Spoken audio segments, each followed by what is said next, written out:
السلام علیکم ورحمۃ اللہ وبرکاتہ۔ حضرت نوح علیہ السلام 9.5 سال تک اپنی قوم کو دعوت دیتے رہے اور قوم کے افراد بار بار عذاب کا مطالبہ کرتے رہے۔ ساتھ ہی اللہ تعالیٰ نے حضرت نوح علیہ السلام کو خبر دی کہ اب موجودہ ایمان والوں کے علاوہ کوئی اور ایمان نہیں لائے گا، تو انہوں نے دعا کی، اے اللہ اب ان بدبختوں پر ایسا عذاب نازل فرما کہ ایک بھی کافر و مشرک زمین پر زندہ نہ بچے۔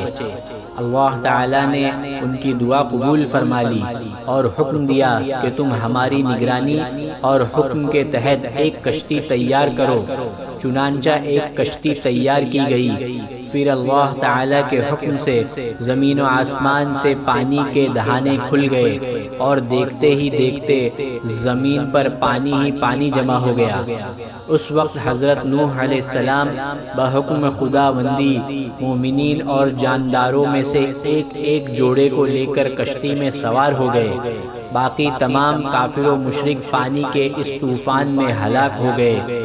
6 مہینے کے بعد کشتی 10 محرم الحرام کو جودی پہاڑ پر ٹھہری تو حضرت نوح علیہ السلام اہل ایمان والوں کو لے کر امن و سلامتی کے ساتھ زمین پر اترے، اور پھر اللہ تعالیٰ نے انہی سے دنیا کی آبادی کا دوبارہ سلسلہ شروع فرمایا۔ اسی لیے آپ کو آدم ثانی کہا جاتا ہے۔